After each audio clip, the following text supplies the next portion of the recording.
আবু সাইদকে বিশৃঙ্খলাকারী বলেছে, জঙ্গি বলেছে। জামিন দেওয়া মানেই কিন্তু মামলা থেকে খালাস হওয়া নয়। আপনারা জানেন যে উনি মূলত শুধু ডক্টর ইউনূসকে কেন্দ্র করে বলেনি, উনি বলেছে আবু সাইদকে বিশৃঙ্খলাকারী বলেছে, জঙ্গি বলেছে। পাশাপাশি যে জুলাইয়ের যে গণ অভ্যুত্থান, যে অভ্যুত্থানের মাধ্যমে আওয়ামী লীগের যে ফ্যাসিস্ট শাসন ছিল, 15 বছরের যে শাসন ব্যবস্থার বিরুদ্ধে যে জনগণের যে আন্দোলন ছিল, সেই আন্দোলনে এক ধরনের জনসম্পৃক্ত ছিল। এবং আমি একজন রাষ্ট্রের নাগরিক হিসেবে সে আন্দোলনে সরাসরি অংশগ্রহণ করেছি এবং এই আন্দোলনে অংশগ্রহণের কারণে আমি 11 দিন জেলে ছিলাম, র্যাব আমাকে তুলে নিয়েছিল, 2 দিন গুম ছিলাম। ফলে এই আন্দোলনকে কেউ যদি বিতর্কিত করে তাহলে সেক্ষেত্রে আমি আন্দোলনের একজন অংশগ্রহণকারী হিসেবে আমি নিজেও মনে করি যে আন্দোলনকে বিতর্কিত করার মাধ্যমে এবং জনগণের মুক্তির বিপ্লবকে বিতর্কিত করার মাধ্যমে আমি যে আন্দোলনে অংশগ্রহণ করেছি সেখানে আমারও ব্যক্তিগত ইন্টারেস্ট কিংবা দেশের ইন্টারেস্ট রয়েছে। এখানে কোনো শুধু ডক্টর ইউনূসকে বলেছে বিধায় আমি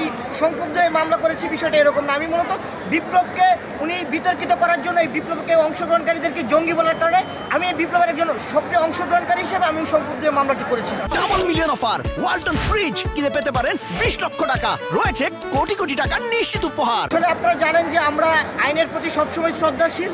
যেহেতু আদালত জামিন দিয়েছে, আর জামিন দেওয়া মানেই কিন্তু মামলা থেকে খালাস হওয়া নয়, পরবর্তী আইনগত প্রসেস আছে।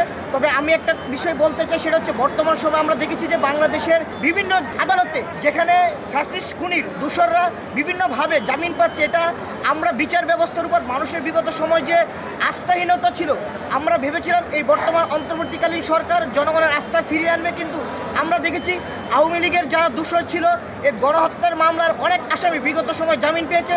এই বিষয়টা নিয়ে আমরা সাধারণ মানুষ এবং যারা রাজনীতি করি তারাও বিষয়টা এই বিষয়টা উদ্বিগ্ন। আমরা মনে করি আদালত যেন এই গণহত্যাকারী আসামিদেরকে যেন কোনোভাবে জামিন না দেয় এবং তাদের যেন সঠিক বিচারের মুখোমুখি করে, সেটা আমাদের আদালতের কাছে প্রার্থনা। দেখেন, অবশ্যই জামিন পাওয়ার একজন নাগরিকের অধিকার, কিন্তু যারা গণহত্যায় জড়িত আমরা মনে করি সেই গণহত্যার তদন্ত হওয়ার আগ পর্যন্ত এবং তারা যদি জামিনে মুক্তি পায় তাহলে সে তদন্তকে প্রভাবিত করার সুযোগ রয়েছে। ফলে তারা বিগত সময় দেখেছেন প্রশাসনের উপর, রাষ্ট্রের আইন শৃঙ্খলা বাহিনীর উপর নানাভাবে প্রভাব বিস্তার করেছে। বর্তমান সময়ে সেটা করার সুযোগ যদি তৈরি হয়, সেক্ষেত্রে এই গণহত্যার আসামিরা সহজে পার পেয়ে যেতে পারে। সেজন্য সুষ্ঠু তদন্তের স্বার্থে এবং দেশের যে আইন শৃঙ্খলা পরিস্থিতি স্বাভাবিক করার স্বার্থে এই গণহত্যার আসামিদেরকে অবশ্যই তদন্তের স্বার্থে তাদেরকে কোনোভাবে যেন জামিন দেওয়া না হয়।